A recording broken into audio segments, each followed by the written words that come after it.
내가 하나님 앞에 정직하고 정말 열심으로 하나님만 바로 신앙생활 하는가? 이것은 내 양심과 자녀들이 알아요. 자녀 참 신기하죠. 자녀들이 알아요. 그래서 우리 아버지, 우리 부모, 어머니의 신앙이 진실하다 그러면은 잠깐 곁길로 갔더라도요, 다시 돌아와요. 그렇지만 정말 하나님이 이렇게 말씀하고 가르치는 것과 신앙생활의 이렇게 모습이 드러나지 않을 때는 나가면 돌아오지를 못해요. 그래서 신앙을 전수하는 것, 이것이 하나님께서 우리에게 주신 사명일 뿐 아니라 우리가 이 땅에 살아가는 우리를 이렇게 세울 수 있는 하나님의 보호장치라고 하는 것입니다. 그래서 자녀들에게 꼭 신앙을 전수하는 여러분들이 되시기를 주님의 이름으로 축원드립니다. 혹시 여러분 가족 가운데 신앙이 제대로 세워지지 않았다면 지금부터라도 그것을 사명으로 하시고요. 그것을 꼭 붙들고 눈물 뿌려 기도하십시오. 성경에는 눈물 뿌려 기도하면은 기쁨으로 단을 거둔다고 합니다. 자녀를 위해서 눈물 뿌려 기도해야 되는 것입니다. 제일 중요한 게 이 땅에서 자녀의 성공이 아니라 자녀가 하나님 앞에 성공하는 것입니다. 하나님 앞에 서는 것이고요. 이 땅은 잠깐이고요. 하나님 나라는 영원합니다. 그래서 하나님 나라에서 정말 축복받는 자, 하나님 앞에서 승리하고 성공하는 자, 그것이 최고의 큰 축복이라는 것입니다. 이것은 여러분의 영적 전쟁입니다. 우리 집에도 그런 전쟁이 가끔 일어나는데 영적 전쟁이에요. 진짜예요. 그래서 하나님께 헌신하려고 하니 막상 세상에는 어떻게 해야 되나 막 고민하고 갈등하고 세상에 더 투자하다 보니까 하나님이 소홀해지고 그래서 부모님은 세상에 투자하는 것이 아니라 하나님께 투자하게끔 계속 말하십시오. 그렇다고 해서 자녀들이 오직 하나님께 투자하지도 않습니다. 오직 하나님께 투자하지도 않고요. 자기 할 일 다 하고요. 그런데 그렇게 말을 할 때 부모님의 일관성이 있는 신앙관을 그들은 볼 수가 있어요. 신앙에 대해서 강조했는데 막상 선택의 기로에서는 세상 것을 취하는 부모를 보면은 자녀들이 헷갈리기 시작합니다. 그래서 부모가 일관성 있게 나아가면은 자녀들은 신앙과 세상을 선택하려면은 대부분 세상을 선택해요. 왜냐하면 신앙이 견고하지 못하니까. 그렇지만 부모가 일관성 가다 보면은요, 결국 그럼에도 불구하고 신앙을 택하게 되고요. 그러면 하나님께서 놀라게 축복해 줍니다. 그 축복이 무엇인지 오늘 또 하나하나 살펴보겠습니다. 그래서 하나님을 사랑하는 것을 가르치기 위해서 부모가 취해야 될 행동이 있는데 첫째는요, 6절에 보니까 오늘 6절 읽겠습니다. 시작.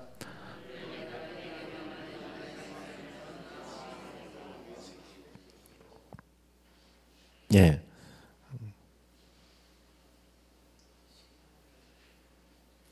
네, 7절요. 시작.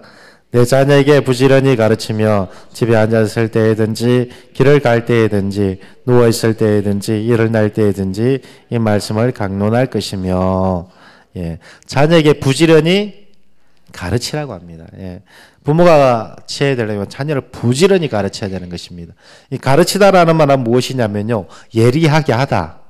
그 가르치다 말에 이렇게 포함되어 있는 게 예리하게 하다, 민감하게 하다, 날카롭게 하다. 다시 말하면은 자녀들이 하나님의 말씀 앞에 민감할 수 있게끔. 그래서 하나님의 말씀을 들으면 두려워할 줄도 알고요. 하나님의 말씀을 들으면은 그래서 내 기준을 하나님의 기준으로, 말씀의 기준으로 세워야지. 말씀에 날카롭게 하기 위해서, 그래, 말씀에 예민하게 하기 위해서 가르치라는 것입니다. 다른 것이 아니라. 그래서 말씀이 그들 가운데 찔림도 있고요. 하나님께서 이렇게 말씀하셨지라고 말하는 것. 그것을 부모는 가르쳐야 되는 것입니다. 그럴 때 자녀들이 하나님을 사랑해요. 두 번째는요, 7절에 그대로 보니까 강론하라라고 합니다. 이 강론하다라는 말은 무엇이냐면 이야기하다, 대화하다라는 뜻을 포함하고 있습니다. 그래서 자녀들하고요, 말씀 하나님에 대해서 이렇게 이야기하고 강론할, 대화할 필요가 있다는 것입니다. 여러분의 이렇게 자녀와의 대화를 한번 점검해 보십시오. 자녀와 말씀과 은혜를 나누는 대화를 하고 있는지, 아니면 인생을 살아가는 이야기만 하고 있는지. 부모는 자녀와 말씀에 대해서 나누고 그리고 은혜에 대해서 대화할 필요가 있다는 것입니다. 이것이 강론할 책임이 있다는 것입니다. 그래서 자녀와 함께 하나님의 은혜를 나누고요. 자녀와 함께 말씀을 대화할 수 있는, 말씀을 서로 나눌 수 있기 위해서는 묵상하면 참 좋습니다. 그런데 제가 묵상해 보니까 그게 쉽지가 않더라고요. 부모님하고는 부모님 세대는 이렇게 말씀 묵상하는 세대가 아니라 제가 부모님 같은 큰형님하고 이렇게 대학교 때 잠깐 한 1년 같이 살았는데요. 그때 우리 부모님 같은 큰형님이 은혜를 충만하게 받으셔가지고 아침 6시만 되면 깨워가지고 같이 둘러 앉아서 말씀 묵상하기 시작했어요. 그때 대학생이라 보통 자는 시간이 1시, 2시인데 그리고 6시에 깨워서 이렇게 앉혀놓고 이렇게 말씀하고 하나님께 주신 말씀이 무엇이냐. 정말 스트레스 받았거든요. 정말 스트레스 짱 받아가지고 내가 다시는 말씀 보나 그런 생각도 했는데 자녀를 앉혀놓고 이렇게 정기적으로 묵상하는 거 그 정말 큰 축복이에요. 그런데 자녀 상황 보면서 하십시오. 그래서 이것이 하나님의 은혜를 나누고 하나님의 기쁨을 나누는 것이 아니라 스트레스 주고요. 막 그렇게 하기 시작하면 도리어 부작용이 일어납니다. 그래서 말씀 묵상도 좋고요. 그리고 또 좋은 방법이요. 주일날 하나님의 말씀 듣고 목사님 말씀 듣고 그리고 자녀하고 이렇게 대화를 이렇게 나누는 것이 참 좋습니다. 오늘 목사님께 이런 말씀하셨는데 너는 어떻게 생각하니? 하나님께 주신 은혜가 뭐지? 이렇게 나누면서 다가를 나누면서 아니면 밥을 먹으면서 얘기하면은 그것이 바로 강론하는 것입니다. 그리고 하나님께서 오늘 하루의 삶에 너에게 어떤 축복 주신 거 있니? 그러면서 이렇게 하나님에 대해서 이야기하는 것. 이것이 바로 강론하는 것입니다. 여러분의 자녀와 함께 대화 중에 하나님 얘기하고 하나님 은혜를 좀 얘기하고 말씀을 얘기하는 여러분들이 되시기를 주님의 이름으로 축원드립니다. 그리고요, 그 말씀이 개인의 지표를 삼아라라고 합니다. 8절에 보니까요, 너는 또 그것을 내 손목에 메어 기호를 삼으며 내 미간에 붙여 표를 삼고, 손목과 미간에 하나님의 말씀을 붙이라라고 합니다. 이것은 개인의 지표를 삼으라는 것입니다. 야, 하나님께서 너에게 주신, 하나님의 말씀이 무엇이냐? 너의 비전도 있을 것인데, 하나님께서 너에게 주시는 말씀, 너가 평생 동안 붙들어야 될 말씀이 무엇인가? 그것을 자녀에게 줄 필요가 있다는 것입니다. 그리고, 네 번째는요, 9절에 보니까, 또 내 집 문설주와 바깥 문에 기록할지니, 집에 우리가 가훈이 있죠? 집에 가훈이 있는데, 가훈을 하나님의 말씀으로 삼으면 참 좋다라는 것입니다. 그래서 여러분, 이렇게, 교패 아니면은 성경 구절을 이렇게 펴 있잖아요. 그래서 그런 말씀도 붙이는 것도 중요한데, 여러분, 가정에 가훈 같은 말씀을 취하고 하나님께서 이 말씀을 우리에게 주셔서 우리가 이 말씀대로 살아가자. 그렇게 하는 것도 성경적이고 참 자녀 교육에 좋다라고 하는 것입니다. 이렇게 자녀에게 신앙을 전수하는 자에게 하나님께서 어떤 축복을 주시냐면요. 정말 놀라운 축복을 주십니다.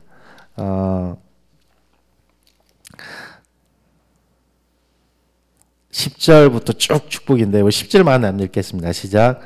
내 하나님 여호와께서 내 조상 아브라함과 이삭과 야곱을 향하여 내게 주리라 맹세하신 땅으로 내가 들어가게 하시고 내가 건축하지 아니한 크고 아름다운 성읍을 얻게 하시며. 여기서 보면요, 하나님께서 약속하신 땅을 줄 뿐 아니라 뭐라고 하냐면 내가 건축하지 아니한 크고 아름다운 성읍을 얻게 될 것이라고 합니다. 우리는 이 땅에 손의 수고를 통하여 하나님의 축복을 누리게 되어 있습니다. 그래서 심은 대로 거두게 하시는 것이 하나님의 원리이고 자연의 법칙입니다. 그런데 하나님의 원리와 자연의 법칙을 뛰어넘어서 내가 건축하지 아니한 건축물을 얻게 될 것이고요. 내가 심지 아니한 포도원을 얻게 될 것이고요. 하나님께서 너무나 놀라운 축복을 해주십니다. 그런데 이것이 헛말이 아니에요. 대전에 있을 때요. 대전의 교회가 정말 45년 되어서 이렇게 교회가 너무 낡아서 이렇게 옮겨가야 될 상황이었어요. 그래서 제가 그때 모시던 목사님께서 밀양에서 교회를 새로 건축하고 오신 분이었어요. 밀양 교회를 건축하고 오신 분이시라 그분이 하나님 앞에 기도하는 것이 하나님이 정말 하나님께 죄송합니다. 이제 다시는 내가 건축 못 하겠습니다. 왜냐하면 밀양 교회를 건축하면서 40일 금식 기도를 하셨고요. 교회를 건축하는 것이 정말 쉽지 않은가 봅니다. 아까 사단의 방해도 많았고요. 그러면서 정말 마음고생 많이 하셨고 하나님 앞에 정말 많이 울기도 하셨고 그래서 하나님 내 평생에 교회 한 번 지었으면 됐지 다시는 내가 안 짓겠다고. 하나님 정말 죄송한데 하나님 이 기도만은 좀 들어달라고. 그런데 대전교회 교회 실정을 보니까 교회는 지어야 되겠고 그래서 목사님께서 이렇게 쭉 말씀을 보시는데 바로 이 말씀을 보게 된 거예요. 내가 건축하지 아니한 성읍을 얻게 될 것이고 그리고 내가 건축하지 아니한 크고 아름다운 성읍 그리고 포도원 뭐 이런 것들을 하나님께서 얻을 것이라고 이렇게 말씀하신 이것을 딱 붙잡고 하나님 가나안 땅의 이스라엘 백성들은 건축하지 않은 성읍도 주신다고 하시는데 하나님의 거짓말하는 분 아니시잖아요. 이 말씀대로 해주세요. 그리고 나서 바로 부목사들에게 교육자들에게 선포하시더라고요. 나는 교회 건축 안 한다.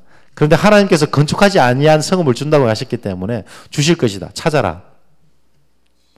그래서 우리 목사님 정말 엉뚱하다. 정말 엉뚱하다고 생각했어요. 아니 너무 엉뚱하잖아요. 그러면서 이제 그래도 뭐 현실적으로 좀 가능하겠지. 결혼 웨딩홀 그렇게 좀 큰 게 잘 안 되면은 뭐 팔겠지. 그러면서 그런 쪽으로 쭉 찾고 다녔어요.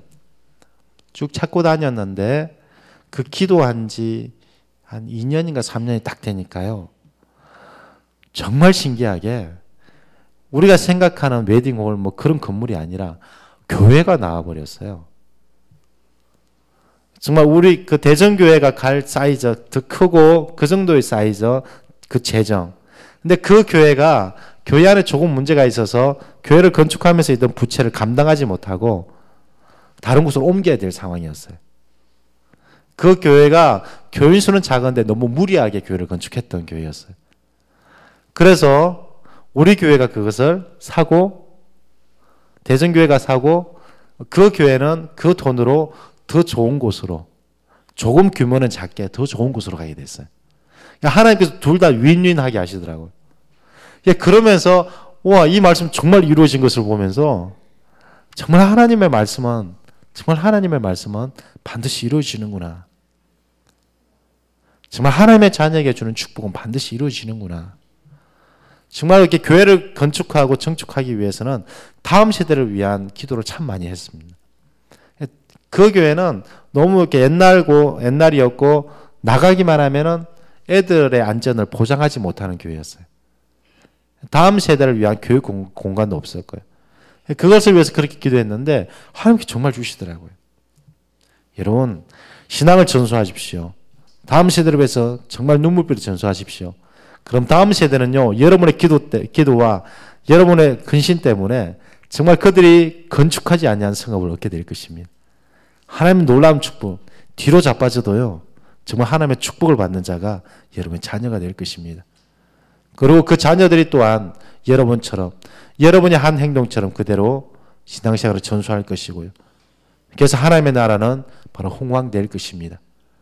신앙 전수하는 것이 바로 우리의 사명임을 아시고요. 이 시간에 또한 여러분의 자녀를 위해서 날마다 새벽마다 기도하시지만 더욱더 열심히 기도하여 여러분의 가문이 신앙의 명문가가 되기를 주님의 이름으로 축원드립니다. 기도하겠습니다.